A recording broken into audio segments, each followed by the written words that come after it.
ఎన్ని సినిమాలు పడి ఉంటాయి సార్ మనకి సుమారుగా? నేను మా అమ్మాయి అత్తారింటికి వెళ్ళే వరకు ప్రతి పిక్చరు డైరీలో నోట్ చేసేది. ఆ! టైటిల్ పెట్టకపోతే క్వశ్చన్ మార్క్ వేసేది. ఓకే. అది తర్వాత అది అది అత్తారింటికి వెళ్ళిపోయి 25 ఏళ్ళు అయింది. ఆ తర్వాత నుంచి నేను పెద్దంత శ్రద్ధ తీసుకోలేదు. చేసుకోలేదు. ఓ 200-300 సినిమాల వరకు నోట్ చేసాం. పేర్లు ఇవి ఇవిను. ఓ 300 సినిమాలు నోట్ చేసినవి, నోట్ చేయనివి ఇంకా ఉంటాయి. ఒకసారి మా అమ్మాయి మంచి జోక్ వేసింది ఎప్పుడు చిన్నప్పుడు. అది 9th 10th చదువుకునేది. ఓ రోజు పేపర్ చూసి నాన్న నీ పేరు వచ్చింది పేపర్లో అని అంటే గౌబా వచ్చి ఏ సినిమా ఏమిటో నన్ను అడగకుండా వేసేసాడు ఏంట్రా వీడు అనుకుని చూస్తే నా పేరు ఎక్కడా లేదు. నా పేరు లేదు, నా పేరు ఉందంటావు ఏంటమ్మా అన్న మా అమ్మాయితో. అంటే వాళ్ళు అందరూ మెయిన్ ఆర్టిస్టుల పేర్లన్నీ వేసి ఇంకా స్థానిక కళాకారులు అందుకే దాంట్లో నువ్వు ఉన్నావు నాన్న. ఓకే. ఓకే.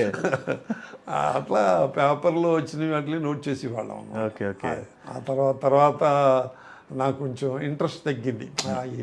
రాసుకుంటే ఏమిటి వచ్చేది, పెర్ఫార్మెన్స్ చేస్తే కదా నలుగురు చూసేది. అవును. నా డైరీ అందరి దగ్గరికి వెళ్ళి చూపించలేను కదా, అవును. ఏమండి ఇన్ని సినిమాలు చేశానండి ఈ సినిమాని